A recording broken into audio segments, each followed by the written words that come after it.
दी छोड़ सतगुरु रामपाल जी परमेश्वर जी की जय हो। परमपिता परमात्मा सारी सृष्टि के रचनहार, कुल मालिक, असंख्य ब्रह्मांडों के स्वामी, जगत गुरु, तीनों लोकों में प्रवेश करके सबका भरण पोषण करने वाले राजाधिराज, आत्माधार, नाथों के नाथ, देवों के देव, महादेव, सर्वेश्वर, महेश्वर, मृत्युंजय, अजरो अमर, आदि अनादि, सनातनी प्रभु, जगत पिता जगदीश्वर, श्री श्री 1008 की उपाधि के वास्तविक अधिकारी, अकाल मूरत शब्द स्वरूपी राम वासुदेव, सर्वगतम ब्रह्म, परम पूज्य, प्रथम पूज्य, परम संत, परम पुरुष, परम धनी, परम दयालु, सत्य कबीर, हक्का कबीर, अल्लाह कबीर, अल्लाह अकबर, बाखबर, अल्लाह ताला, जगत के तारणहार, जगत के मुक्तिदाता, जगत के जगन्नाथ, हारे के सहारे, हिंदुओं के राम, मुसलमानों के अल्लाह, सिखों के वाहिगुरु, ईसाइयों के मसीह, दया के सागर दया निधि, करुणा के सागर करुणा निधि, स्वयंभू परिभू, संकट मोचन, कष्ट हरण, मंगल करण, दुख भंजन, अविगत कबीर,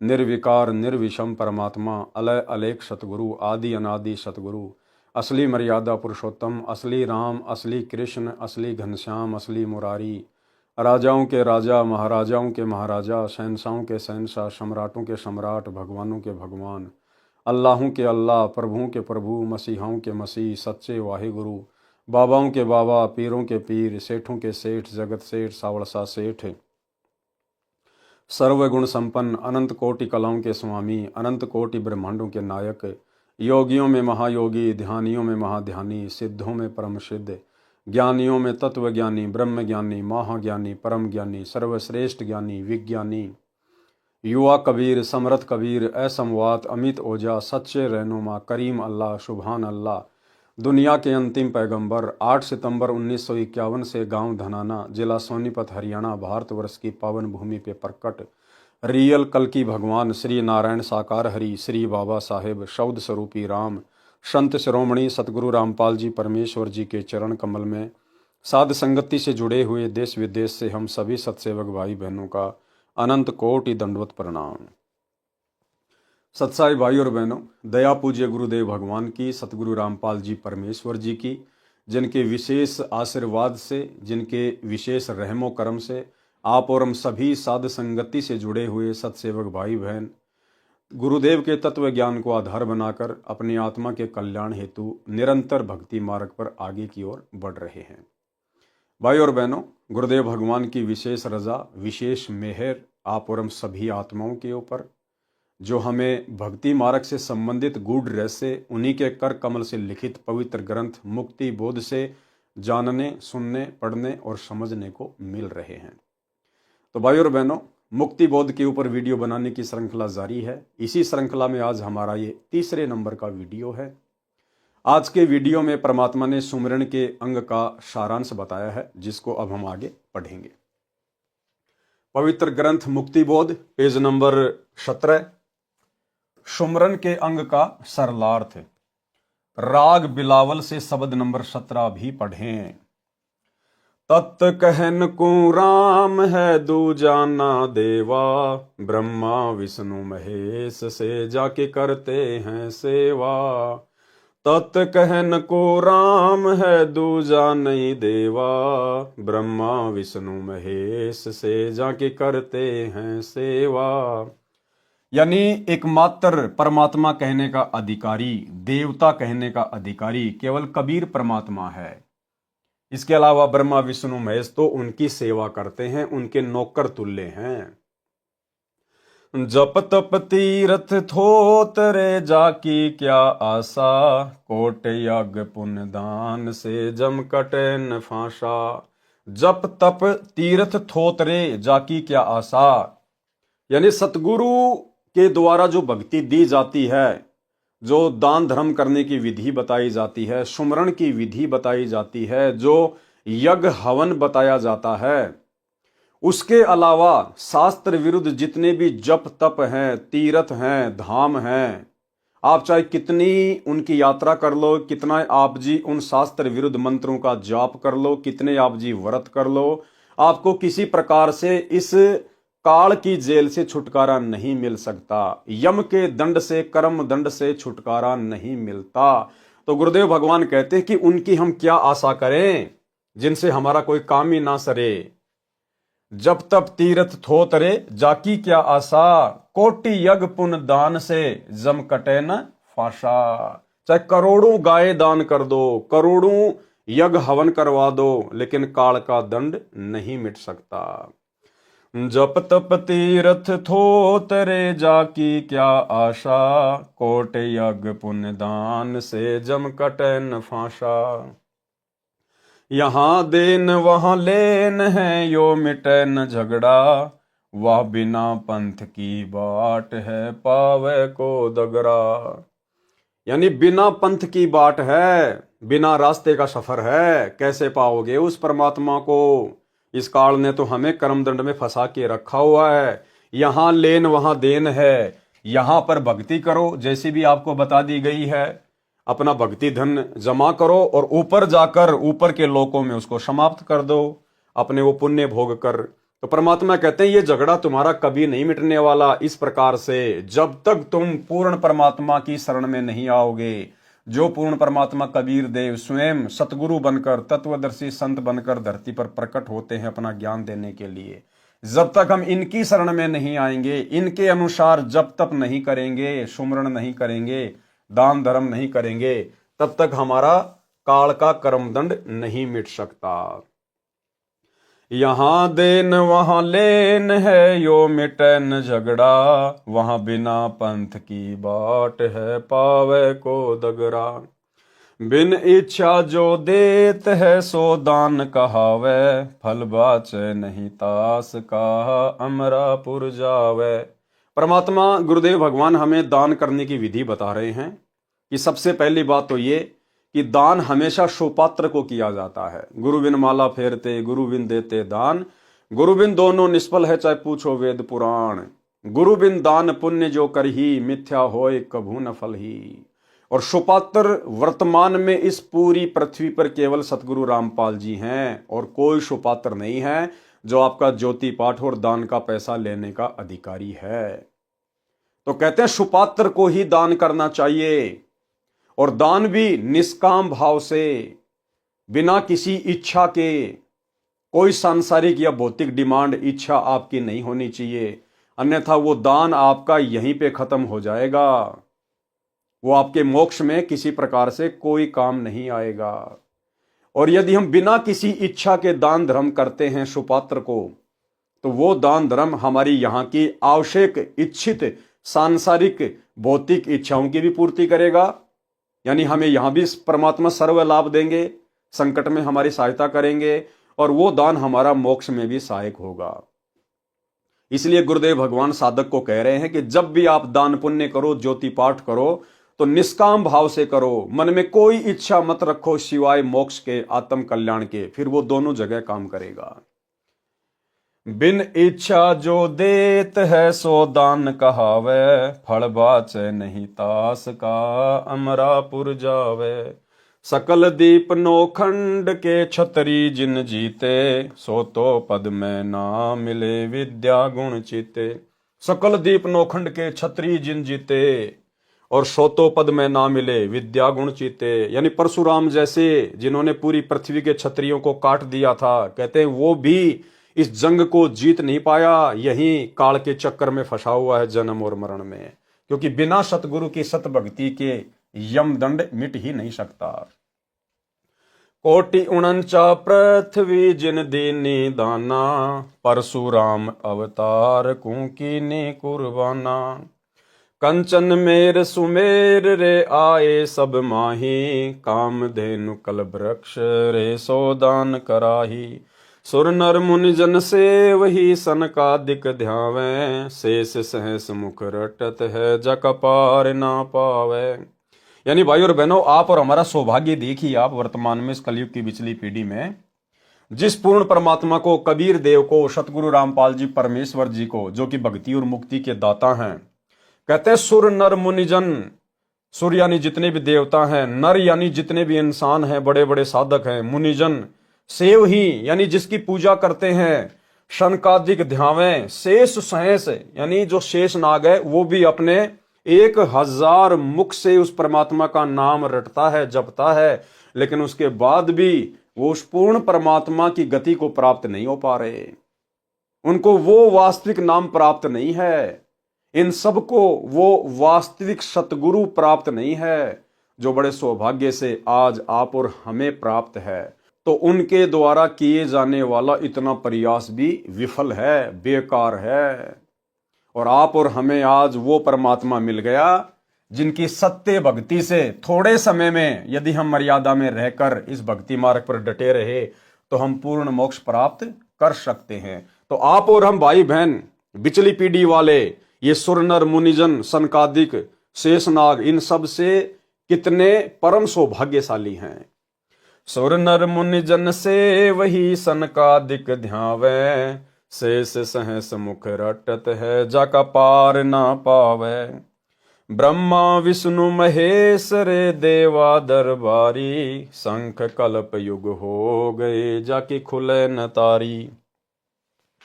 सर्व कला संपूर्ण रे सब पीरन का पीरा, अनंत लोक में गाज है जाका नाम कबीरा।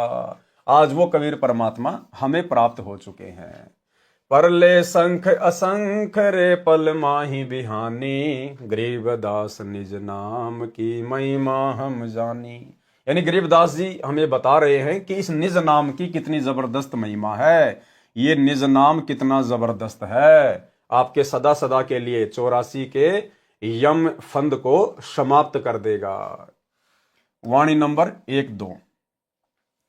गरीब ऐसा अवगत राम है, आदि अंत ना कोई, वार पार कीमत नहीं, अचल हिरंबर सोई। गरीब ऐसा अविगत राम है, अगम अगोचर नूर, सुन स्नेही आदि है, सकल लोक भरपूर। यानी अविगत राम यानी कबीर परमेश्वर सतगुरु रामपाल जी की महिमा की गई है। संत गरीबदास जी ने जिसको अविगत राम परम दिव्य पुरुष कहा है, वह कबीर परमेश्वर काशी शहर में जुलाई की भूमिका किया करता था और वर्तमान में गांव धनाना, जिला सोनीपत, हरियाणा में प्रकट होकर इस परमेश्वर ने आप और हमें जगाने के लिए आज एक सामान्य संत की, एक आम व्यक्ति की भूमिका की है। गरीब सब पदवी के मूल हैं, सकल सिद्धि हैं तीर, दास गरीब सतपुरुष बजो, अविगत कला कबीर। गरीब अनंत कोटि ब्रह्मांड का, एक रति नहीं भार, सतगुरु पुरुष कबीर हैं कुल के सिरजनहार। गरीब हम सुल्तानी नानक तारे, दादू को उपदेश दिया, जाति जुलाहा भेद न पाया, काशी माहे कबीर हुआ। यही सतगुरु रामपाल जी जिन्होंने 650 साल पहले काशी में कबीर जुलाही की भूमिका की। सरलार्थ, संत गरीबदास जी ने इस अविगत राम का निज नाम पूर्ण सतगुरु से लेकर सुमरण करने के लिए जोर देकर कहा है, उसकी महिमा बताई है, उसकी भक्ति से लाभ तथा अन्य देव की भक्ति से लाभ तथा फिर दोनों की तुलना करके निर्णय दिया है कि राम कबीर का नाम जप भैया, जय तेरा पार चलने को दिल है जी। कबीर परमेश्वर ऐसा अविगत राम है जिसका न आदि यानी जन्म शुरुआत है और न अंत है यानी मृत्यु नहीं है, अर्थात सनातन अविनाशी परमात्मा है। उसका कोई वार पार यानी भेद नहीं। वह अनमोल, अचल, अचल यानी स्थायी है, हिरंबर यानी सोने की तरह सुनहरी रंग यानी तेजोमय है। जैसे एक पारस पत्थर है, उसके छोटे से टुकड़े को 1 क्विंटल के लोहे के गाटर या स्तंभ से छू दिया जाए तो पूरे स्तंभ को सोना यानी गोल्ड बना देता है। यदि 100 क्विंटल के लोहे के स्तंभ से छू दें तो उसको भी सोना बना देता है। यदि 1000 लाख क्विंटल के लोहे से घिसा दें तो उसे भी सोना बना देता है। इसी प्रकार उस पारस पत्थर के टुकड़े का मूल्य क्या बताया जाए, उसे अनमोल कहते हैं। और वो पारस भाई और बहनों सतगुरु रूप में आज आप और हमें मिल चुका है।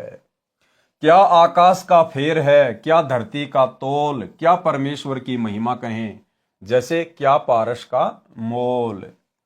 इस प्रकार कबीर परमेश्वर अनमोल यानी बेस कीमत करतार है। अनमोल और बेस कीमत करतार, जिनकी कोई कीमत नहीं है।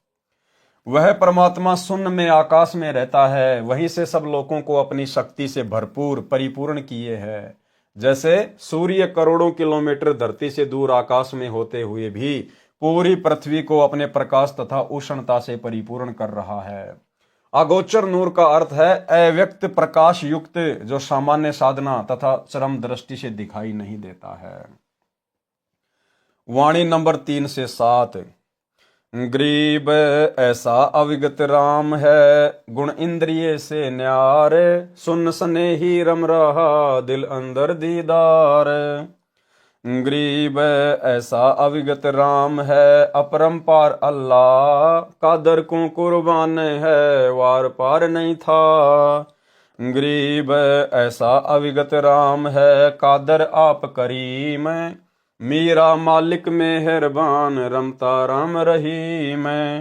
गरीब अलय अविगत राम है, बेच गुण चित माही, शब्द अतीत अगाध है, निर्गुण सरगुण नाही। गरीब अलय अविगत राम है, पूर्ण पद निर्वाण, मोले मालिक है सही, महल मड़ी सतथान। वाणी नंबर 3 से 7 का सरलार्थ, शब्दार्थ यानी कुछ शब्दों के अर्थ बताए हैं। कादर माने समर्थ परमात्मा, दीदार माने दर्शन करना, करीम मानी दयालु, था माने अंत, मीर मीरा माने लाट साहब, परमात्मा को मीरा कहा जाता है, लाट साहब। जैसे आप और हम सभी भाई बहन भोग की आरती में परमात्मा की वाणी पढ़ते हैं, मीरा मो पे मेहर कर, मैं आया तक श्याम, समर्थ तुमरे आसरे। तो यहाँ मीरा का अर्थ है लाट साहब। जैसे बहुत सारे लोग कह देते ना, तू कोई लाट साहब है क्या, यानी तू कोई बहुत बड़ा है क्या। तो यहाँ मीरा का अर्थ है लाट साहब, यानी मीरा कहो, परमात्मा कहो, लाट साहब कहो, एक ही बात है। मीरा माने लाट साहब यानी नवाब, राजाओं जैसा शहंशाह। बेचगुण माने अव्यक्त, जिसको तत्व ज्ञान के अभाव से निराकार अर्थ कर रहे हैं। सतथान माने सत्य स्थान यानी सत्य लोक। पूर्ण पद निर्वाण मानी पूर्ण मोक्ष प्राप्त करने की पद्धति। और अल्लाह मौला मानी मालिक माने प्रभु। सरलार्थ किया है उन वाणियों का। कबीर जी ऐसे अविगत राम हैं जो तीनों गुणों तथा भौतिक शरीर की इंद्रियों से न्यारे हैं। कबीर जी ऐसे राम हैं जो तीनों गुण, रजगुण, सतगुण और तमोगुण से दूर हैं, और उनका शरीर जिस प्रकार आप और हमारी इंद्रियां हैं उस प्रकार से नहीं है, नूरी शरीर है। उनका शरीर तथा सामर्थ्य सबसे भिन्न और अधिक है, उसका कोई अंत नहीं है। वह बेचगुण यानी अव्यक्त है। जैसे सूर्य के सामने बादल छा जाते हैं उस समय सूर्य अव्यक्त होता है, उसी प्रकार परमात्मा और आत्मा के मध्य पाप कर्मों के बादल अड़े हैं, जिस कारण से परमेश्वर विद्यमान होते हुए भी अव्यक्त है, दिखाई नहीं देता। और भाई और बहनों, ये पाप कर्मों के बादल वर्तमान में गुरुदेव की लाखों की संगत में से केवल साध संगति से जुड़े हुए भगत भाई बहनों के हटे हैं, जिस कारण से आज हमें परमेश्वर सतगुरु रूप में बिल्कुल साक्षात दिखाई दे रहे हैं। आज वही कबीर परमात्मा, वही परमेश्वर सतगुरु रामपाल जी के रूप में धरती पर प्रकट हैं, आप और हमारे सतगुरुदेव के रूप में हैं। लेकिन आज भी सतलोक आश्रमों से जुड़े हुए 90% भाई बहन तत्व ज्ञान के अभाव में अपने सतगुरुदेव की पहचान नहीं कर पा रहे हैं। साध संगति से ना जुड़ पाने के कारण अपने गुरुदेव को कबीर परमेश्वर के रूप में नहीं पहचान पा रहे हैं, जबकि कबीर परमेश्वर साक्षात सतगुरु के रूप में धरती पर विद्यमान हैं, प्रकट हैं। लेकिन पाप कर्मों के कारण वे आत्माएं अपने गुरु को परमात्मा के रूप में नहीं देख पा रही हैं। जिस प्रकार गुरुदेव ने बताया कि सूर्य बिल्कुल विद्यमान है आकाश में, लेकिन बीच में बादल आ गए, जिस कारण से वो अव्यक्त हो गया, दिखाई नहीं दे रहा। वो प्रत्यक्ष है, विद्यमान है, लेकिन बादल बीच में आ गए। इसी प्रकार जब भगत के पाप कर्म ज्यादा होते हैं तो वो बादल की तरह आत्मा और परमात्मा के बीच में आ जाते हैं। साक्षात व्यक्त होने के बावजूद भी वो दिखाई नहीं देता। तो भाई और बहनों, ये जो पाप कर्म के बादल हैं ये केवल वर्तमान में साध संगति से जुड़े हुए भगत भाई बहनों को हटे हैं, जिस कारण से आज हमें वो कबीर परमात्मा अपने गुरु भगवान के रूप में स्पष्ट दिखाई दे रहे हैं। और हमने घर घर में परमेश्वर का आसन लगा दिया, सभी सत्सेवक भाई बहनों ने परमेश्वर का बेड लगा दिया, और गीता अध्याय 3 श्लोक 13 के अनुसार इस परमेश्वर को, पूर्ण परमात्मा को प्रतिदिन भोग लगाया जाता है, भोग की आरती के साथ। तो आप और हमें स्पष्ट दिखाई दे रहे हैं। क्यों? क्योंकि गुरुदेव की भक्ति से, गुरुदेव के आशीर्वाद से, हमारी भाव और श्रद्धा से हमारे जो पाप कर्म रूपी बादल थे वो हट गए हैं। उसी प्रकार परमात्मा और आत्मा के बीच पाप कर्मों के बादल अड़े हैं, जिस कारण से परमेश्वर विद्यमान होते हुए भी अव्यक्त है, दिखाई नहीं देता। ग्रीब जैसे सूरज के आगे बदरा, ऐसे कर्म छयारे, प्रेम की पवन करे चित मंजन, झलके तेज नयारे। भावार्थ, सत्य साधना शास्त्रोक्त विधि से करने से परमात्मा के प्रति प्रेम उत्पन्न होता है। सुमरण यानी सुमरण करना, जाप करना। सुमरण करते समय या परमेश्वर की महिमा सुनते तथा परमात्मा का विचार आने पर प्रभु प्रेम में आंसू बहने लगते हैं। कौन से प्रभु के प्रेम में? सतगुरु को याद करके, सतगुरु की मनमोहिनी सलोनी सूरत को याद करके। यदि भगत की आंखों में आंसू आते हैं तो समझो उसके पाप कर्म धीरे धीरे समाप्त हो रहे हैं, जो पाप कर्म नाश होने का प्रतीक होता है। जैसे तेज वायु चलने से बादल तितर बितर हो जाते हैं, सूर्य का प्रकाश स्पष्ट नया ताजा दिखाई देने लगता है, इसी प्रकार नाम जाप से उत्पन्न प्रेम की आंधी से आत्मा तथा परमात्मा के सामने से पाप कर्म रूपी बादल तितर बितर हो जाते हैं। फिर परमेश्वर जी दिव्य दृष्टि से दिखाई देते हैं। तो भाई और बहनों, आज आप और हमारी दिव्य दृष्टि खोल रखी है गुरुदेव भगवान ने, तब हमें कहीं जाकर गुरु में परमात्मा के दर्शन हो रहे हैं, क्योंकि ये हमारी दिव्य दृष्टि खुलने का प्रतीक है। उसका नूर यानी प्रकाश पहले अगोचर था, फिर दिव्य दृष्टि गोचर हुआ। उसी परमेश्वर की भक्ति से पूर्ण निर्वाण यानी पूर्ण मोक्ष प्राप्त होता है। वह मौला परमात्मा शतधाम शतलोक में रहता है। सुमरण के अंग की वाणी नंबर 8 से 12। ग्रीब अलय अवगत राम है, निराधारों का आधार, नाम निरंतर लीजिए रोम रोम की लार। यानी वो अविगत अलय राम यानी कबीर परमात्मा जो वर्तमान में सतगुरु के रूप में धरती पर प्रकट है, वो निराधारों का आधार है, जिसका सब कुछ लुट पिट चुका हो, जो बेसहारा हो, जिस आत्मा का कोई आधार नहीं हो, वो परमात्मा उसका आधार है। यदि हम उसकी शरण में आ जाते हैं तो ग्रीब अलय अवगत राम है, निराधारों आधार, नाम निरंतर लीजिए रोम रोम की लार। ग्रीब अलय अवगत राम है, निर्वाणी निर्बंध, नाम निरंतर लीजिए ध्यान चकोरा चंद।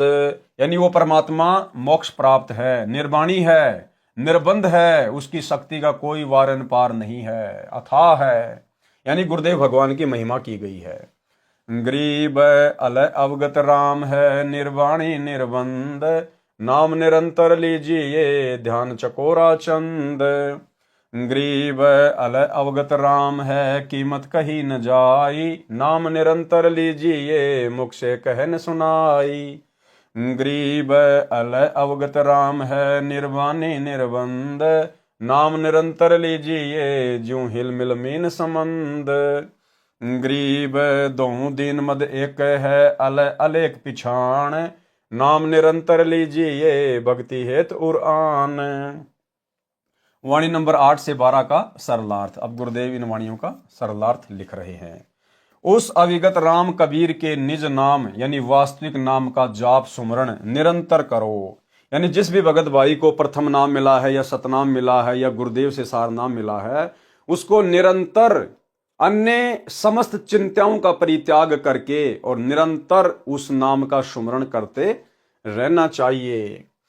जिनका कोई आधार नहीं, उनका आश्रय वही परमात्मा है। जिनका कोई आधार नहीं, जो बेसहारा हैं, उनका आधार, उनका सहारा वही परमात्मा है, गुरुदेव भगवान है। वह परमात्मा निर्वाणी यानी पूर्ण मोक्षदायक है, निर्बंध यानी स्वतंत्र है, उनके ऊपर किसी की हुकूमत यानी सत्ता नहीं चलती है। वह कुल का मालिक है। क्या कह रहे हैं भाई और बहनों? वह कुल का मालिक है। कौन? सतगुरु।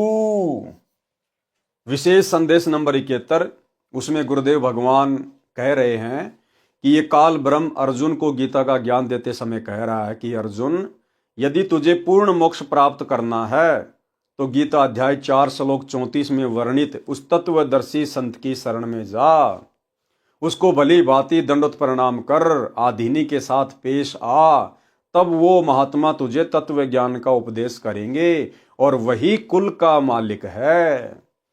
यानी काल ब्रह्म अर्जुन को कह रहा है कि वो तत्वदर्शी संत ही कुल का मालिक है, कुल का मालिक। तो आज भाई और बहनों, तत्वदर्शी संत की भूमिका में कौन है? सतगुरु रामपाल जी। तो सतगुरु रामपाल जी कौन है? कुल के मालिक। और कुल का मालिक कौन होता है? कबीर परमात्मा। सुनिए छोटा सा सत्संग। 15वें अध्याय के 17वें श्लोक में कहा कि उत्तम पुरुषोत्तम ने परमात्मा ही उदारते। उत्तम पुरुष, पुरुषोत्तम श्रेष्ठ परमात्मा तो कोई और है? जो परमात्मा कहा जाता है परमात्मा, और जो तीनों लोकों में प्रवेश करके सबका धारण पोषण करता है, वो अविनाशी परमेश्वर। अब गीता यही समाप्त हो जाती है जब ये कहता है कि उस तत्व ज्ञान को किसी तत्वदर्शी शब्द से जाकर पूछो। मोक्ष उससे होना, जन्म मरण उससे मिटना, वृद्धावस्था का संकट उससे कटना, एक मालिक कुल का वही है, एक मालिक कुल का वही है, एक मालिक कुल का वही है। उसकी साधना कहाँ है? वो ना वेदों में। तो भाई और बहनों, आप और हमारे विश्वास को दृढ़ करने के लिए पूज्य गुरुदेव भगवान अपने सत्संगों में इस प्रकार के संकेत करते हैं। वह कुल का मालिक है, उसका नाम इस प्रकार सुमरण करो जैसे मीन यानी मछली समुद्र में एक पल भी निश्चल नहीं रहती, उसी प्रकार नाम का सुमरण करते रहो। परमेश्वर के नाम से ध्यान ऐसे लगाओ जैसे चकोर पक्षी चांद से लगाता है। संत धर्मदास जी ने कहा है कि निर्विकार निर्भय तू ही और सकल भय मान, ए जी साधो और सकल भय मान, सब पर तेरी साहिबी, सब पर तेरी साहिबी, तुझ पर साहिब ना, निर्विकार निर्भय। दोनों धर्मों हिंदू मुसलमान का परमात्मा एक ही है और वो परमात्मा वर्तमान में सतगुरु रूप में धरती पे प्रकट है। तत्व ज्ञान के अभाव से मुसलमान कहते हैं कि जिसने कुरान शरीफ का ज्ञान हजरत मोहम्मद जी से कहा वह कादर अल्लाह समर्थ प्रभु है। हिंदू कहते हैं कि जिसने गीता का ज्ञान अर्जुन को दिया वह श्री कृष्ण ही सर्वशक्तिमान प्रभु है। संत गरीबदास जी कह रहे हैं कि मुसलमान उसे बेचून अल्लाह कहते हैं। हिंदू अलख यानी निराकार, अलेख का अर्थ अदृश्य भी होता है, जो दिखाई नहीं देता, कहते हैं। उसकी पहचान करो वह कौन है, फिर उसके पश्चात परमात्मा का विशेष नाम की भक्ति हृदय में श्रद्धा उत्पन्न करके करो। तो सबसे पहले तो पहचान होनी चाहिए कि वो कादर अल्लाह, वो समर्थ भगवान कौन है, वो बेचून परमात्मा कौन है। उसके बाद फिर निसंशय होके हृदय से श्रद्धा भाव से उनकी भक्ति करो। वाणी संख्या 13 से 16। गरीब अष्टकमल दल राम है, बाहर भीतर राम, पिंड ब्रह्मंड में राम है, सकल ठोर सब ठाम। गरीब सकल व्यापी सुनने में मन पवना गए राख, रोम रोम धुन होते है सतगुरु बोले साख। गरीब मूल कमल में राम है, स्वाद चक्र में राम, नाभि कमल में राम है, हृदय कमल विश्राम। गरीब कंठ कमल में राम है, त्रिकुटी कमल में राम, सैंस कमल दल राम है, सुन बसाती सब ठाम। कहने का मतलब है भाई और बहनों, वो अविगित राम, वो कबीर परमात्मा, वो सतगुरुदेव भगवान इस पिंड और ब्रह्मांड में सब जगह व्यापक है। जैसे फूल में गंध होती है, भले ही परमात्मा ने यहाँ के इस ब्रह्मांड को चलाने की जिम्मेदारी, एक नौकरी ब्रह्मा विष्णु महेश को, 33 करोड़ देवी देवताओं को या अन्य उपासकों को दी हुई है, लेकिन उस परमेश्वर की शक्ति के बिना वो देवी देवता भी एक कदम आगे नहीं बढ़ सकते। इसलिए हर जगह राम है, हर देवता में उस कबीर परमात्मा का वास है, हर जगह उस कबीर परमेश्वर का निवास है। वही एकमात्र वास्तव में अवगत राम है। उसी की शक्ति से, सतगुरु की शक्ति से ही सब कुछ चलायमान हो रहा है। सरलार्थ, मानव शरीर में 9 कमल हैं, जिनका कबीर वाणी सूक्ष्म वेद के अतिरिक्त कहीं वर्णन नहीं है।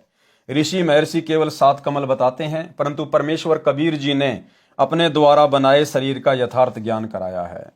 वाणी नंबर 13 में कहा है कि अष्ट कमल में भी राम है। अष्ट कमल दल में अक्षर पुरुष परब्रह्म का प्रसारण केंद्र है। मानव शरीर एक टेलीविजन टीवी की तरह है, इसमें कमल रूपी चैनल लगे हैं। इन कमलों में प्रत्येक प्रभु का प्रसारण केंद्र है। जैसे मूल कमल गणेश देव का चैनल है, नाभि कमल विष्णु लक्ष्मी जी का चैनल है, हृदय कमल में शिव पार्वती जी का चैनल है, कंठ कमल में देवी दुर्गा जी का चैनल है, त्रिकुटी कमल सतगुरु रूप में कबीर जी का चैनल है। काल तो धोखा देने के लिए गुप्त रहता है। त्रिकुटी कमल से पहले छठा संगम कमल है। अब ये जानकारी आप और हमारे लिए बहुत ज्यादा इंपॉर्टेंट है भाई और बहनों। त्रिकुटी कमल से पहले छठा संगम कमल है, जो मुख्य रूप में सरस्वती का चैनल है, जहां पर भक्तों तथा भगतमतियों की परीक्षा होती है। यानी यहां से हम जितने भी भगत भाई बहन जब शरीर त्याग कर जाएंगे, तो त्रिकुटी से पहले जो छठा संगम कमल है, जहां पर सरस्वती का चैनल है, सरस्वती के रूप में स्वयं दुर्गा ही रहती है भक्तों को फंसाने के लिए, तो वहां पर भगत तथा भगतमतियों की परीक्षा होती है। यानी परमात्मा आज हमारे से जो भी बुराइयां छुड़वा रहे हैं, वो इसीलिए छुड़वा रहे हैं कि हम वहां पर उस संगम कमल में काल के जाल का शिकार ना हो जाएं। अब कैसे ठगता है वहां काल? इस कमल की 3 पंखुड़ियां हैं, इसलिए इसको संगम कमल कहा जाता है। जब पंखुड़ी नंबर 1 तथा पंखुड़ी नंबर 2 में स्त्री पुरुष भगत भिन्न भिन्न प्रवेश करते हैं, यानी 1 नंबर पंखुड़ी का दरवाजा है, वहां से माता बहनें प्रवेश करती हैं, और जो 2 नंबर का दरवाजा है, वहां से जो भाई हैं वो प्रवेश करते हैं। वहां पर स्त्री भक्तमतियों को पुरुष रूप में काल के सुंदर दूत अपनी अदाओं से लुभाते हैं। वहां पे काल ने ड्यूटी लगा रखी है। जो पुरुष हैं, पुरुष रूप में जो काल के दूत हैं, वो यहां से जो स्त्रियां शरीर छोड़ेंगी, स्थूल शरीर, और जब सूक्ष्म शरीर में ऊपर की यात्रा करेंगी, तो स्थूल शरीर में गुरुदेव ने बताया कि जैसे हमारे हाव भाव होते हैं, हमारे विचार होते हैं, वो सूक्ष्म शरीर में एज इट इज जैसे के तैसे रहते हैं। और हम वहां पर उन काल के सुंदर और लुभावना रूप बनाकर जो माता बहनों को ठगने का प्रयास करेंगे अपनी अदाओं से, उनके जाल में वो माता बहनें फंस जाती हैं। क्योंकि यहां भी उनकी आदत ऐसी होती है, आश्रमों में आते जाते समय या आम व्यावहारिक समाज में उनकी आदत उसी प्रकार से बिगड़ी हुई होती है। जो सत्संग के वचन सुनकर भी नहीं सुधर पाती हैं, फिर उन माता बहनों को वहां पर वो सुंदर पुरुष अपनी अदाओं में फंसा लेते हैं। उसको पता नहीं चलेगा उन माता बहनों को, उनको तो यही रहेगा कि हम तो सत्संग में जा रहे हैं, हम तो आश्रम में जा रहे हैं, हम तो अपने गांव में बैठे हैं। ये नहीं पता चलेगा कि शरीर छूट गया और हम त्रिकुटी की यात्रा कर रहे हैं, बिल्कुल भी नहीं। इसलिए परमात्मा सतगुरुदेव भगवान बार बार जोर देते हैं कि हमने इस गंदी वृत्ति को यहीं पर समाप्त कर देना है।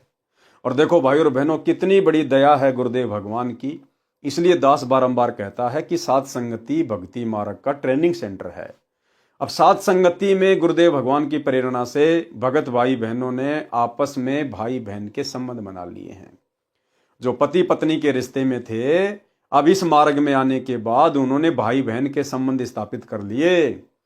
तो भला जो बहनें अपने पति के साथ भाई के रिश्ते में आ गई, जो भगत भाई अपनी पत्नी के साथ बहन के रिश्ते में आ गए, तो भला वे फिर वहां कैसे फंसेंगे? अर्थात उनके मन में तो जरा भी विषय वासनाओं को लेकर चिंतन मनन नहीं होगा। वो तुरंत समझ जाएंगे और सावधान हो जाएंगे। जैसे वर्तमान में सतलोक आश्रमों में यदि कोई भगत भाई बहन उल्टी हरकतें करते हैं या साध संगति से जुड़ी हुई कोई निकम्मी आत्मा उल्टी हरकत करती है तो तुरंत सत्सेवक भाई बहन उनको समझाते हैं, उनको जगाते हैं कि तुम क्या कर रहे हो भैया, अरे मोक्ष प्राप्ति के लिए जुड़े हैं सतगुरु से, ये गंदे कर्म करते करते तो असंख्य योग बीत गए, 84 लाख योनियों में जाओगे, यही कर्म करोगे, ये मनुष्य देह मिली है, इसका सदुपयोग कर लो। तो भला अन्य भगत भाई बहनों को ज्ञान आधार से जो समझाते हैं और जो स्वयं भी उन कुकर्मों से दूर हैं, फिर वे आत्माएं वहां पर सचेत हो जाएंगी, वो ध्यान ही नहीं देंगी उनकी तरफ कि हमारा इनसे क्या लेना देना। यही बातें तो गुरुदेव भगवान हमारे को दिन रात बताया करते थे। तो साध संगति भक्ति मार्ग का ट्रेनिंग सेंटर है। और दूसरी तरफ सतलोक आश्रम, अब वहां की स्थिति स्वयं गुरुदेव भगवान अपने मुख कमल से बयान कर रहे हैं कि इन आश्रमों के तो कोऑर्डिनेटरों की भी अभी तक गंदी वृत्ति नहीं निकली है, अपनी गुरु बहनों के प्रति कितनी अश्लील नजर है, कैसी कैसी गंदी हरकतें करते हैं ये, कैसे कैसे इनके विचार हैं। आप स्वयं गुरुदेव के मुख कमल से सुन लीजिए कि इन आश्रमों में अभी तक क्या हो रहा है। सुनिए। विचार करना होगा कि हम कौन है, कहां से आए। आपस में खेचातानी रखते हो अभी भी भगत हो गए। अच्छे इंसान तो जगत वाले भी ना करते ऐसा जैसे भगत कर रहे हैं। अच्छे इंसान तो जगत वाले भी ना करते ऐसा जैसे भगत कर रहे हैं।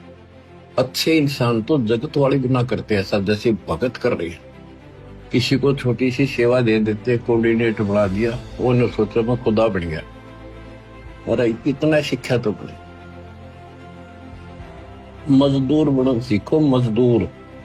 और कई देखा है कि कोऑर्डिनेटर या जिसकी जो भी व्यवस्था लगाई जाती है व्यवहार भी ठीक नहीं करते, धमकान लग जाते, फुरकान लग जाते।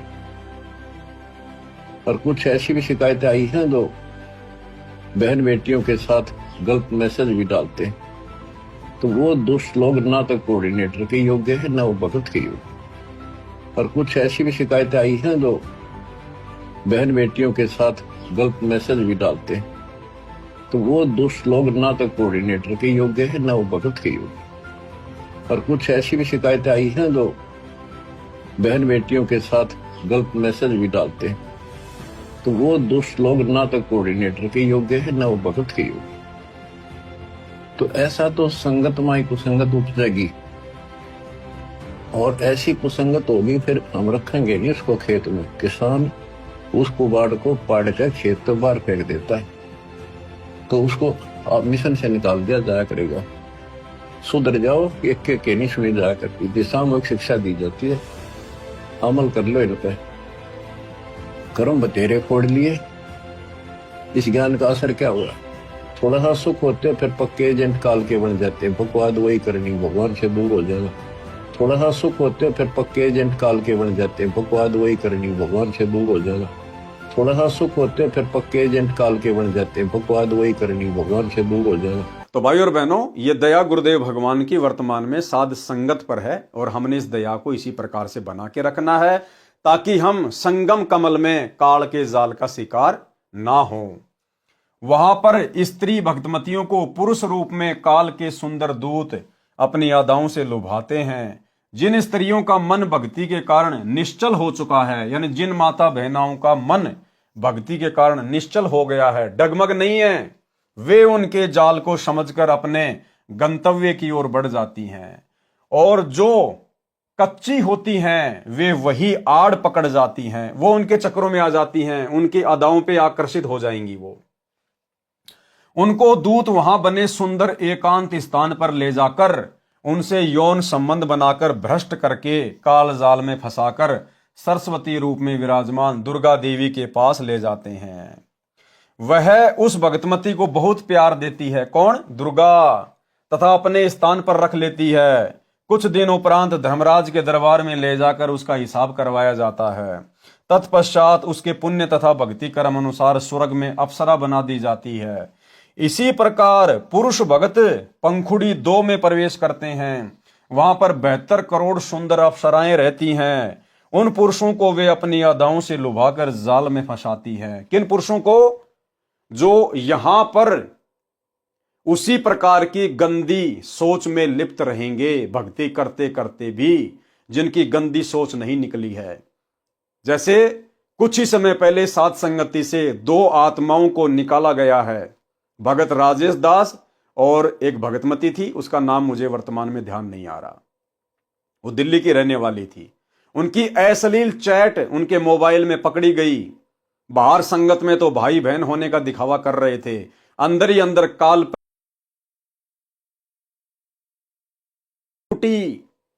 पता नहीं चलेगा बिल्कुल भी। तो हमने तो हमेशा यही सोच के भक्ति करनी है कि हम तो त्रिकुटी पे खड़े हैं, और यदि हमसे जरा सी भी चूक हो गई अब हमारा तो सारा बना बनाया काम बिगड़ जाएगा। तो उन दोनों के लिए वो जयपुर की सात संगति वो त्रिकुटी थी, त्रिकुटी। और वहां से उनको परमेश्वर ने रिजेक्ट मार दिया, क्योंकि ये गंदगी भक्ति मार्ग में नहीं चलेगी। अगर भक्ति करते करते हमारी ऐसी गंदी सोच रही तो फिर हम वहां पर संगम कमल में काल के उन दूतों के हत्थे चढ़ जाएंगे, उन अप्सराओं के हत्थे चढ़ जाएंगे, उन सुंदर पुरुषों के हत्थे चढ़ जाएंगे, और फिर हमें काल अपने जाल में फंसा के ले जाएगा। क्या फायदा फिर यहां पर इतना त्याग करने का, इतना दान करने का, इतनी भक्ति करने का। तो हमने सावधान रहना है। जो उस जाल को इस ज्ञान से समझ जाता है वह उनकी ओर देखता तक नहीं है। अपने गंतव्य का अर्थ है उद्देश्य वाले स्थान, यानी त्रिकुटी की ओर जाने वाली तीसरी पंखुड़ी वाले मार्ग की ओर चलते रहते हैं। यानी सतगुरु हमें संकेत करते रहेंगे, उस हिसाब से हम चलते रहेंगे। जो कच्चे भगत होते हैं, सत्संग में भी इसी तरह टेढ़े मेढ़े देखते रहते हैं, वे भी उन सुंदर जालिम अप्सराओं की अदाओं से आकर्षित होकर एकांत स्थान की ओर पेशाब या पानी पीने के बहाने खिसक जाते हैं। जैसे वो राजेश दास जयपुर की सात संगति में जिसको आउट कर दिया गया, वो सत्संग में बार बार मोबाइल फोन लेकर बाहर जाके, एक दीवार थी उसके नीचे बैठकर कि मुझे कोई नहीं देख रहा, अंदर सारे सात संगत वाले गुरुजी की महिमा कर रहे हैं, और वहां बैठकर वो बातें करता था, वो अश्लील चैटिंग किया करता था। तो इसी प्रकार से वहां होगा, वो अप्सराएं उस मजनू को पकड़ के ले जाएंगी एकांत स्थान पर, और उसको लगेगा मुझे यहां कोई नहीं देख रहा, मैं बिल्कुल सुरक्षित हूं। जैसे वो डंडे के पास में बैठ के मोबाइल पे बात कर रहा था कि मैं सुरक्षित हूं, लेकिन भैया सुरक्षित कोई नहीं है।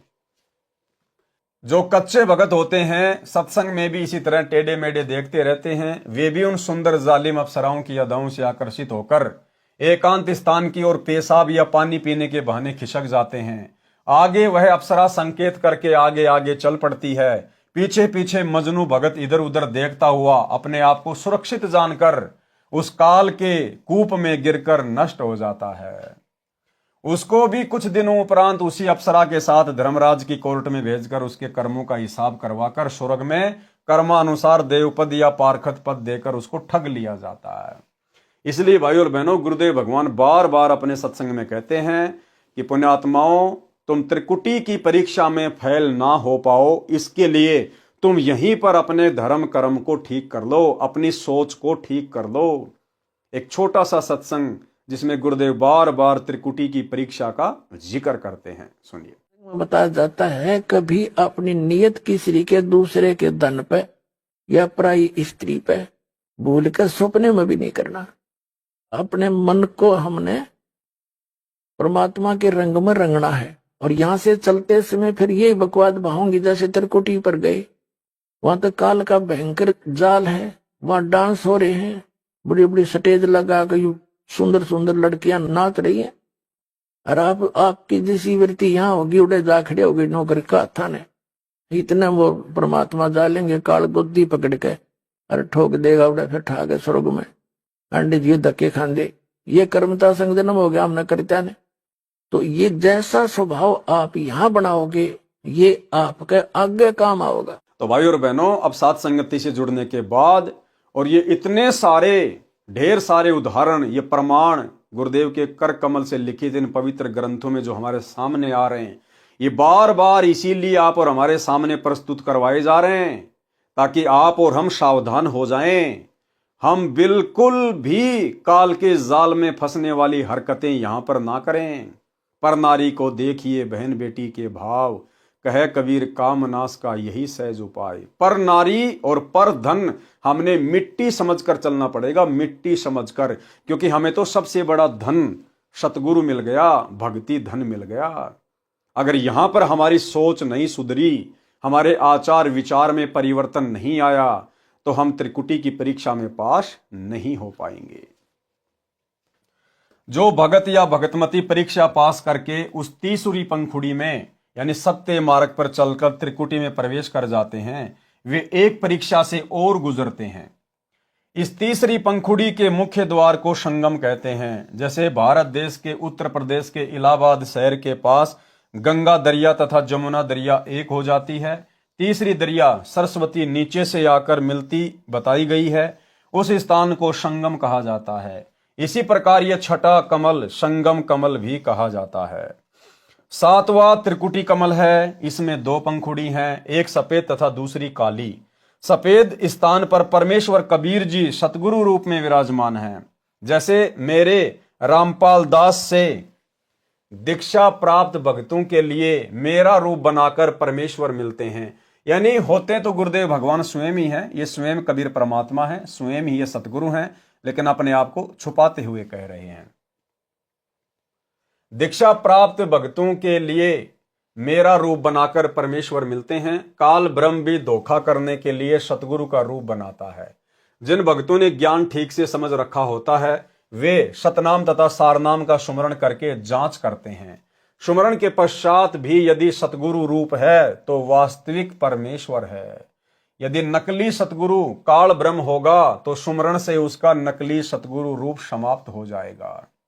अब भाइयों और बहनों, ये दंडोत प्रणाम करके सतगुरु रूप में किसी अन्य की पहचान करने का फॉर्मूला भी केवल साध संगतियों में ही है। सतलोक आश्रमों से जुड़े हुए भाई बहनों को, सतगुरु रामपाल जी परमेश्वर जी के बेटा बेटी भाई बंधु रिश्तेदारों को, इनको किसी को दंडोत प्रणाम तक भी करना नहीं आता है। जो विधि गुरुदेव भगवान ने बताई है उस विधि से ये लोग दंडोत प्रणाम नहीं करते, तो भला त्रिकुटी पर ये लोग कैसे बच पाएंगे? क्योंकि उस समय पता तो चलेगा ही नहीं कि मैं आश्रम में हूं, अपने घर पे हूं, या त्रिकुटी पे हूं, या किसी संत समागम में हूं। तो जब आज ही ये इतने बड़े बड़े भगत, आश्रम संचालक, बड़े बड़े कोऑर्डिनेटर, गुरुदेव का परिवार, जब आज ही इन लोगों को दंडोत प्रणाम करने की सही विधि का ज्ञान नहीं है कि भैया कैसे मंत्र जाप करना चाहिए, कैसे हमने दंडोत प्रणाम करना चाहिए, तो भला उस समय इनकी क्या हालत होगी। तो ये दया भी परमात्मा ने अपने गुरुदेव को यथार्थ दंडोत प्रणाम करने की साध संगत वालों के ऊपर ही बख्शी है। यदि नकली सतगुरु काल ब्रह्म होगा तो सुमरण से उसका नकली सतगुरु रूप समाप्त हो जाएगा, काल रूप दिखाई देगा। यह घटना केवल उसी भगत को दिखाई देगी जिनको ये ज्ञान याद है, और जिनको ज्ञान याद नहीं रहता वे वहां असफल हो जाते हैं। कहने का मतलब है, जो भगत भाई बहन इस पृथ्वी पर भक्ति करते करते जब उनका शरीर छूटता है, उस समय तक यदि वो मर्यादा में नहीं है, तो उस समय वो कितना यत्न कर लेना, कितना ही त्रिकुटी पे वो प्रयत्न कर लेना, कितना वो सुमरण कर लेना, उस समय काल के जाल से वो नहीं बच सकते। और जो भगत भाई बहन पूर्ण मर्यादा में हैं, जिनकी सुरती सतलोक में लगी हुई है, उनको तो परमात्मा बाईपास ले जाएगा, त्रिकुटी वरकुटी के झंझट में नहीं डालेगा परमात्मा। तुम कर दो पल में पार हो जा रजा थारी। ये त्रिकुटी वाली यात्रा तो परमेश्वर उन आत्माओं से करवाएंगे जो आत्माएं यहां पर भक्ति करते करते भी मर्यादा में नहीं रह पाई, काल के पक्ष में पहुंच जाते हैं, जन्म मरण के चक्कर में फंसकर करा कराया नष्ट करके जन्म मरण के चक्कर में रह जाते हैं। जो भगत परीक्षा में सफल हो जाते हैं उनको परमेश्वर कबीर जी सतगुरु रूप में साथ लेकर धर्मराय की कोर्ट में ले जाते हैं। वकालत करके ब्रह्म काल के स्तर के धार्मिक कर्मों का पुण्य वहां जमा कराकर भक्तों को अपने साथ ब्रह्मरंध्र के सामने त्रिवेणी पर ले जाते हैं। वहां सतनाम के ओम से दूसरे मंत्र का जाप करते हैं, ब्रह्मरंध्र का किवाड़ तुरंत खुल जाता है। आगे चलकर दो रास्ते हो जाते हैं, बाया रास्ता काल के ब्रह्मलोक में सहस्त्र कमल में चला जाता है, दाया रास्ता मिनी सतलोक की ओर जाता है। जो काल ब्रह्म के साधक हैं उनके लिए सहस्त्र कमल अष्ट कमल है, जिसमें ज्योति निरंजन का निवास है। ये ब्रह्म के पुजारियों का 8वां कमल है, परंतु इस स्थान पर केवल वह जा सकता है जिसको काल ब्रह्म किसी उद्देश्य से बुलाता है, या परमेश्वर कबीर जी का भगत सतनाम के सुमरण से ब्रह्मरंध्र को खोल कर जाता है।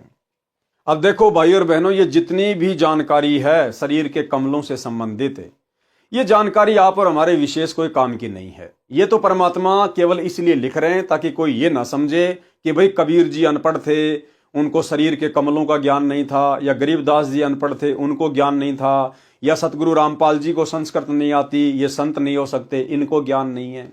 ये तो केवल उन आत्माओं का भ्रम निवारण करने के लिए। यदि हमें विश्वास है कि आज हमें सच्चा गुरु मिल गया है, और विश्वास है कि हमारा गुरु ही कबीर भगवान है, और हमने भी गुरु को कबीर परमात्मा मान लिया, सारी रिहर्सल उसी प्रकार से हम कर रहे हैं। नकली भगवानों को हमने अपने घर से बाहर निकाल दिया। दाढ़ी मूंछ वाली कबीर जी की फोटो को हम भगवान नहीं मानते, ना हम जून के महीने में उसका कबीर प्रकट दिवस मनाते। और यदि हम मर्यादा में रहकर भक्ति कर रहे हैं तो भाई और बहनों, हमने इन कमलों की जानकारी से कोई लेना देना नहीं है। आगे का कार्य फिर कबीर परमेश्वर सतगुरु रामपाल जी का है। भाई और बहनों, यदि हमने जयपुर से दिल्ली जाना है और हमारे पास में बस का टिकट है और हम अपनी उचित सीट पर बैठ गए हैं और बस चल पड़ी है, तो हमने बार बार विंडो से मुंह निकालकर देखने की जरूरत नहीं कि दिल्ली कहां सी है, दिल्ली कहां सी है, क्या आ गया, क्या आ गया।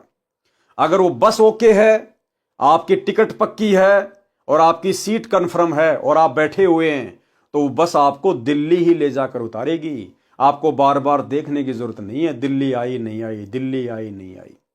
तो यदि हमें सच्चा गुरु प्राप्त है और गुरु को हमने अपना भगवान मान लिया है और मर्यादा में रहकर भक्ति कर रहे हैं, तो फिर हमारा अगला कदम सतलोक में है। हमने इन कमलों से कोई लेना देना नहीं है।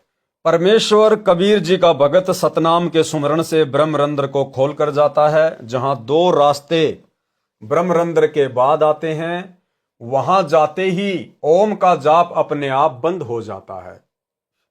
यानी जब ये जीवात्मा इस काल ब्रह्म के 21 ब्रह्मांडों को पार कर जाती है, तो काल का ओम नाम का सुमरण जो हमें सतनाम में दिया जाता है, वो ऑटोमेटिक बंद हो जाता है। और फिर ऊपर नीचे की श्वास से केवल अक्षर पुरुष का जो दूसरा मंत्र है सतनाम में जो हमें दिया जाता है, केवल वही दोनों श्वासों से चलता रहता है, ऑटोमेटिक होता है। वहां जाते ही ओम का जाप अपने आप बंद हो जाता है, केवल सतनाम के दूसरे मंत्र का जाप चलता रहता है। श्वास यानी श्वास लेते समय और छोड़ते समय यही मंत्र चलेगा। साथ में सारनाम भी दोनों अंदर बाहर श्वासों में चलेगा। गरीब सोहम सोहम धुन लगे, दर्द बंद दिल माही, सतगुरु पर्दा खोल ही अगम दीप ले जाही। दाईं ओर चलने पर वह अष्ट कमल आएगा जो अक्षर पुरुष वाला चैनल है, जिसकी 10 पंखुड़ियां हैं। इसके आगे मिनी सतलोक है जो 9वां कमल है। इसकी असंख्य पंखुड़ियां हैं। परम अक्षर पुरुष यानी सत्य पुरुष का चैनल है।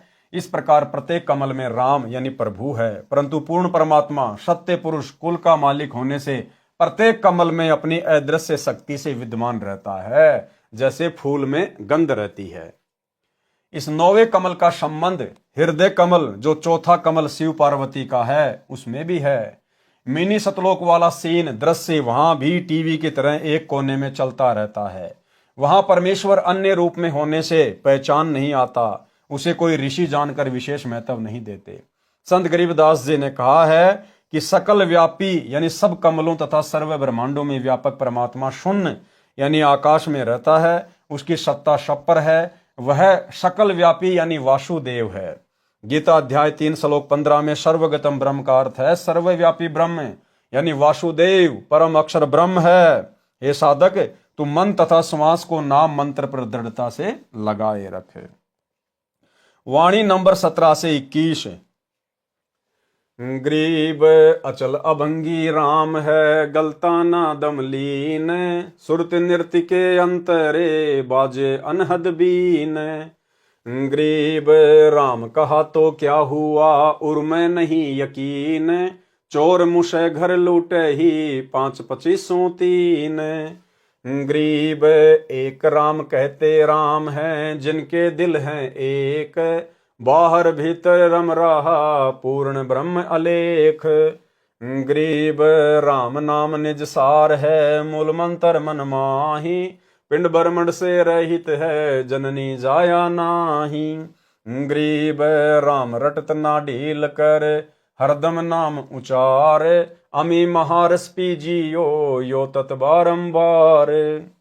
सरलार्थ, संत गरीबदास जी ने अपनी आंखों देखकर बताया है कि कबीर परमेश्वर ही अचल यानी स्थायी, अभंगी यानी कभी नष्ट न होने वाला, एवर लास्टिंग है।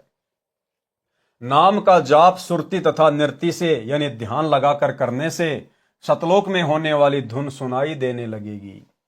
यदि पूर्ण विश्वास के साथ राम नाम यानी दीक्षा में प्राप्त मंत्र का जाप नहीं किया तो नाम जपाने जप के बराबर है।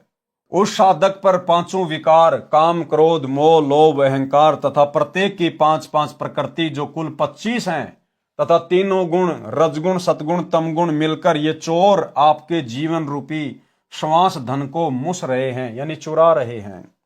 मुसना यानी चोरी करना, तेरे शरीर रूपी घर को लूट रहे हैं। इसलिए गुरुदेव भगवान कहते हैं कि नाम को हमेशा विशेष कशक के साथ ही जाप करना चाहिए, सुरती नृत्य से ध्यान लगाकर, संसार की सभी चिंताओं से मुक्त होकर। कबीर चिंता तो हरि नाम की और न चिंता दास, और जो कोई चिंता नाम बिना सोए काल की फांस। जिन साधकों का दिल परमात्मा में रम यानी लीन हो गया वे एक परमात्मा का नाम जाप करके राम हो जाते हैं। कौन?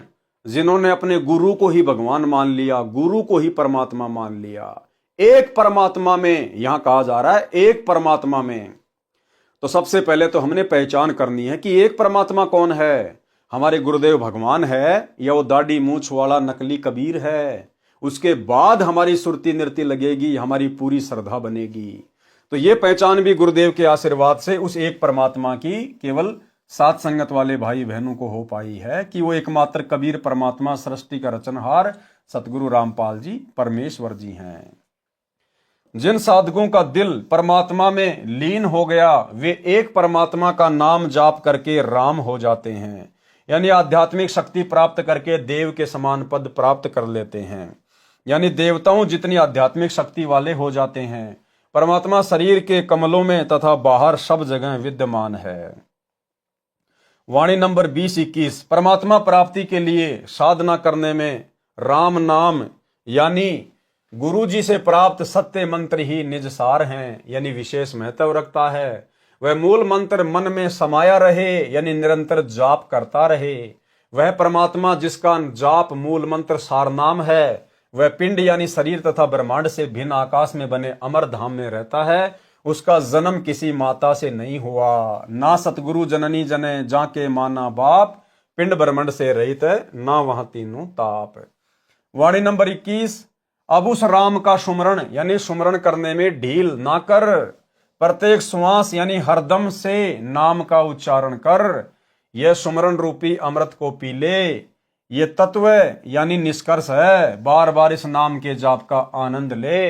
अमी महारस यानी अमर होने का महान मंत्र के जाप रूपी रस को पी ले, यानी निरंतर गुरुदेव भगवान ने हमें जो सुमरण दिया है हम उसका जाप सुरती नृत्य से करते रहें, मर्यादा में रहकर करते रहें, गुरु को कबीर परमात्मा मानकर करते रहें।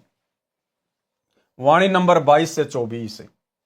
गरीब कोटि गऊ जे दान दे, कोटि जग जो नार, कोटि कूप तीरथ खने मिटे नहीं जमार।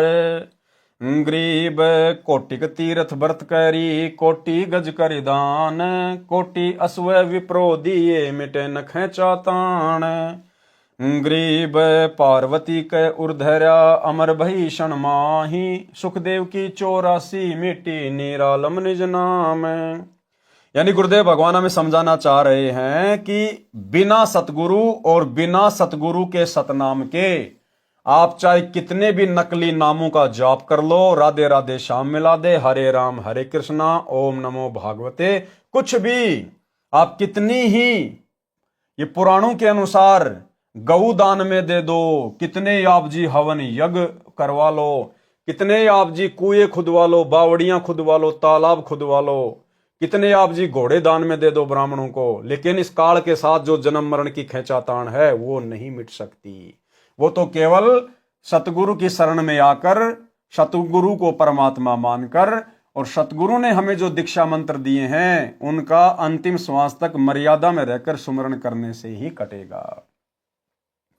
सरलार्थ संत गरीबदास जी ने परमेश्वर कबीर जी से प्राप्त अध्यात्म ज्ञान को बताया है कि यदि यथार्थ नाम जाप करने को नहीं मिला, यथार्थ नाम वर्तमान में केवल सतगुरु के पास है, तो चाहे पुराणों में वर्णित धार्मिक क्रियाएं करोड़ों गाय दान करो, करोड़ों धर्म यज्ञ तथा जोनार जिमणवार किसी खुशी के अवसर पर भोजन कराना करो, चाहे करोड़ों कुएं खुदवाओ, करोड़ों तीर्थों के तालाबों को गहरा कराओ, जिससे जम मार काल की चोट यानी कर्म का दंड समाप्त नहीं होगा।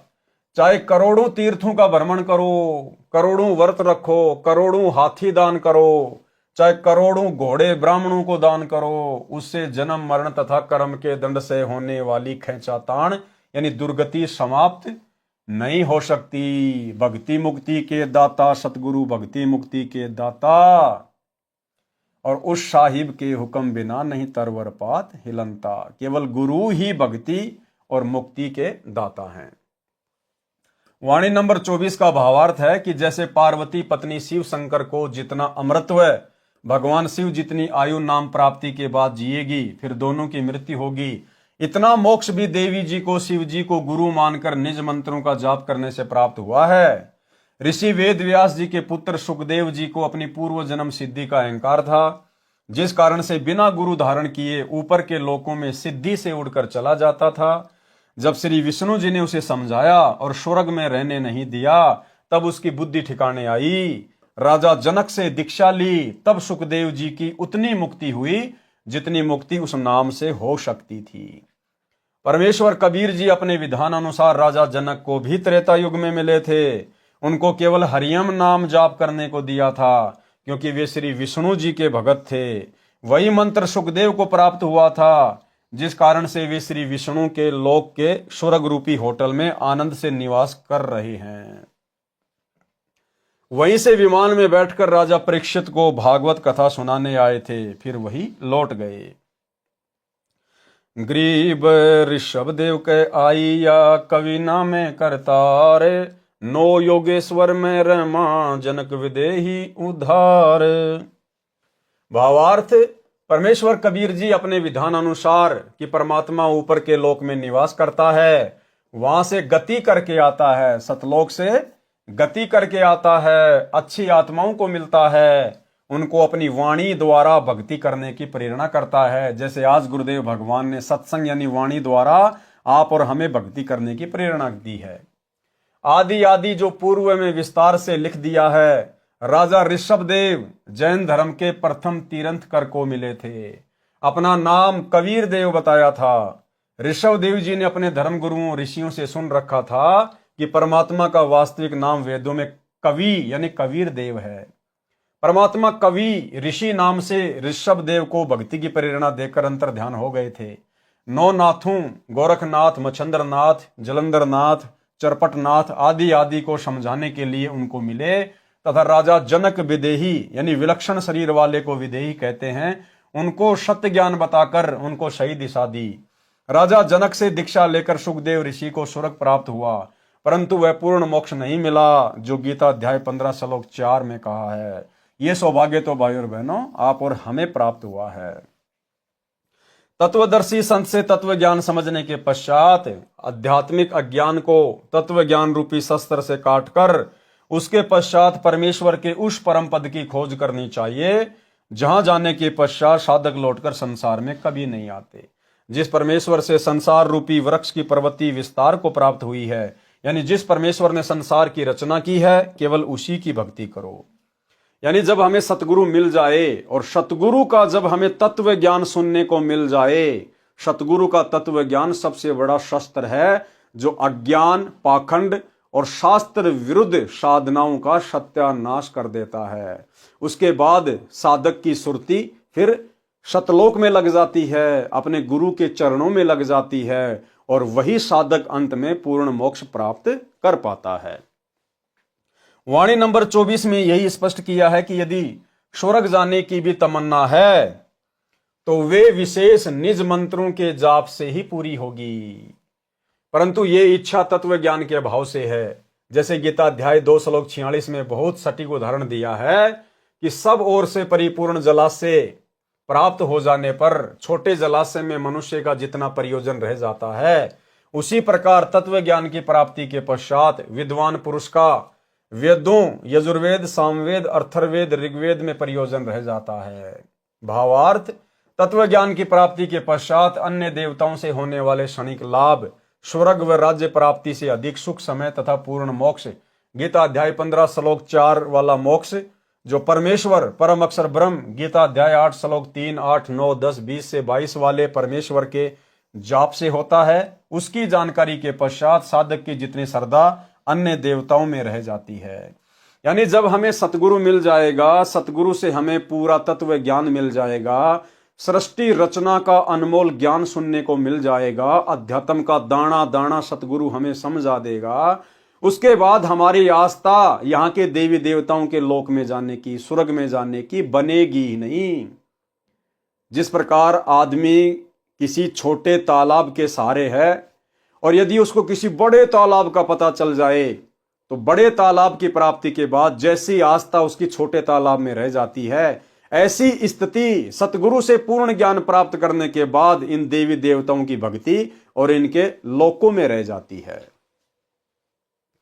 कबीर एक साधे सब सदे, सब साधे सब जाए, माली सींचे मूल को फले फूले अघाए।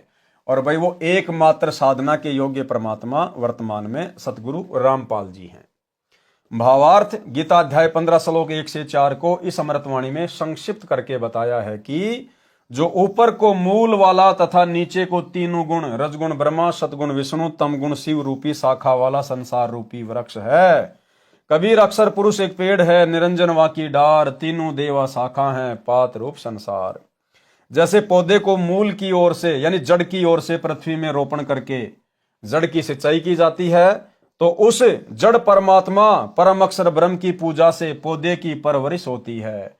तब तना, डार, शाखाओं तथा पत्तों का विकास होकर पेड़ बन जाता है। छाया, फल तथा लकड़ी सर्व प्राप्त होती हैं, जिसके लिए पौधा लगाया जाता है। यदि पौधे की शाखाओं को यानी पौधे की टहनियों को मिट्टी में रोपकर जड़ों को ऊपर करके सिंचाई करेंगे तो भक्ति रूपी पौधा नष्ट हो जाएगा। इसी प्रकार एक मूल यानी भक्ति का मूल कौन होता है? सतगुरु, एक परमात्मा। इसी प्रकार एक मूल परम अक्षर ब्रह्म रूप परमेश्वर की पूजा करने से सर्वदेव विकसित होकर साधक को बिना मांगे फल देते हैं, जिसका वर्णन गीता अध्याय 3 श्लोक 10 से 15 में भी है। इस प्रकार ज्ञान होने पर भगत का प्रयोजन उसी प्रकार अन्य देवताओं से रह जाता है, जैसे झील की प्राप्ति के पश्चात छोटे जलाशय में रह जाता है। छोटे जलाशय पर आश्रित को ज्ञान होता है कि यदि 1 वर्ष बारिश नहीं हुई तो छोटे तालाब का जल समाप्त हो जाएगा, उस पर आश्रित भी संकट में पड़ जाएंगे। झील के विषय में ज्ञान है कि यदि 10 वर्ष भी बारिश न हो तो भी जल समाप्त नहीं होता। इसी प्रकार सतगुरु के तत्व ज्ञान से भगत को यह पता चल जाता है कि यदि मैंने सतगुरु की भक्ति नहीं की, सतलोक वाली भक्ति नहीं की, और यदि देवी देवताओं की भक्ति करके इनके लोक में चला गया तो यहाँ तो थोड़े समय का सुख है, उसके बाद फिर मेरे को 84 लाख योनियों में डाला जाएगा, नरक में डाला जाएगा। इसलिए फिर उस साधक की आस्था उन देवी देवताओं में और उनके लोकों में जाने की बनेगी नहीं। फिर वो केवल बड़ी झील के निकट जाने का प्रयास करेगा, सतलोक की भक्ति करेगा, जहां पर सर्व सुख है, अखंड सुख है। वह व्यक्ति छोटे जलाशय को छोड़कर तुरंत बड़े जलाशय पर आश्रित हो जाता है। भले ही छोटे जलाशय का जल पीने में झील के जल जैसा ही है, परंतु पर्याप्त व चिरस्थायी नहीं है। इसी प्रकार अन्य देवताओं रजगुण ब्रह्मा, सतगुण विष्णु, तमगुण शिव जी की भक्ति से मिलने वाले स्वर्ग का सुख बुरा नहीं है, परंतु क्षणिक है, यानी थोड़े समय के लिए है, पर्याप्त नहीं है। इन देवताओं तथा इनके अतिरिक्त किसी भी देवी देवता, पितर व भूत पूजा करना गीता अध्याय 7 श्लोक 12 से 15, 20 से 23 में मना किया है। इसलिए भी इनकी भक्ति करना शास्त्र विरुद्ध होने से व्यर्थ है, जिसका गीता अध्याय 16 श्लोक 23-24 में प्रमाण है। कहा है कि शास्त्र विधि को त्याग कर मनमाना आचरण करने वालों को न तो सुख प्राप्त होता है, न सिद्धि प्राप्त होती है, और न ही परम गति यानी पूर्ण मोक्ष की प्राप्ति होती है, अर्थात व्यर्थ प्रयत्न है। गीता अध्याय 16 श्लोक 23, इससे तेरे लिए अर्जुन कर्तव्य यानी जो भक्ति कर्म करने चाहिए और अकर्तव्य यानी जो भक्ति कर्म न करने चाहिए उसके लिए शास्त्र ही प्रमाण है। यानी शास्त्रों को आधार मानकर निर्णय लेकर शास्त्रों में वर्णित साधना करना योग्य है। ठीक इसी प्रकार भाई और बहनों, वर्तमान में सतगुरु रामपाल जी के हिसार जेल जाने के बाद 2014 बरवाला कांड के बाद से संगत गीता अध्याय 16 श्लोक 24 का प्रयोग नहीं कर रही है। आज सतलोक आश्रम मैनेजमेंट हरियाणा ने गुरुदेव के कलयुगी परिवार ने संगत को धर्म संकट की स्थिति में डाल दिया है। संगत को चौराहे पे लाके खड़ा कर दिया है। टोटल भक्ति विरुद्ध कर्म, और वो भी गुरु का आदेश बताकर पीले पर्चे निकाल कर करवाया जा रहा है। जैसे गांव धनाना में अपने आश्रम चलाने के लिए, गांव वालों को खुश करने के लिए 1 करोड़ रुपए की लागत से बैडमिंटन का स्टेडियम बना दिया, जो गुरु के विधान के विपरीत है। सतलोक आश्रम धनाना में 10 एकड़ जमीन में बहुत बड़े हॉस्पिटल का काम शुरू कर दिया गया, जो कि गुरु के सत्संगों के विपरीत है। गोहाना की जांट धर्मशाला का 5वां फ्लोर, जो लगभग 1 करोड़ रुपए की लागत से बनेगा, सतगुरु रामपाल जी के बड़े बेटे वीरेंद्र ने ठेका ले लिया, जो कि टोटल भक्ति और नियमों के विपरीत है। इसके अलावा भक्तों से कभी कांग्रेस को समर्थन करवाना, कभी बीजेपी को समर्थन करवाना, गंदी राजनीति करवाना, गुंडों की सीबीआई जांच का समर्थन करवाना, उसके लिए भक्तों के दान का पैसा देना, आरक्षणों में भगत समाज को बैठा देना, उसके लिए करोड़ों में चंदे के रूप में भक्तों के ज्योति पाठ और दान का पैसा देना, और भी ना जाने कितने कुकर्म, आश्रमों में दुनिया भर का पाखंड, मिट्टी के बैल, रंगोली बनाना, ब्याह शादी की तरह आश्रम को डेकोरेटेड करना और दुनिया भर के आडंबर, ये सब मनमाना आचरण है। लेकिन भगत समाज गीता अध्याय 16 श्लोक 24 का प्रयोग नहीं कर रहा कि कौन से भक्ति कर्म करने योग्य हैं और कौन से भक्ति कर्म ना करने योग्य हैं। इसका निर्णय तो केवल शास्त्र करेंगे, और सतगुरु की शरण में आने के बाद में सतगुरु के सत्संग, सतगुरु के कर कमल से लिखित पुस्तकें भगत के लिए सबसे बड़ा शास्त्र होता है। और यदि गुरुदेव के सत्संग में इन सब कुकर्मों का उल्लेख नहीं है तो भाई और बहनों, फिर आप जी मनमाना आचरण कर रहे हैं। शास्त्र विधि को त्याग कर मनमाना आचरण जो आपसे वर्तमान में इन आश्रमों में करवाया जा रहा है। और हम सत्सेवक भाई बहन, हमने गीता अध्याय 16 श्लोक 24 को अपने काम में लिया।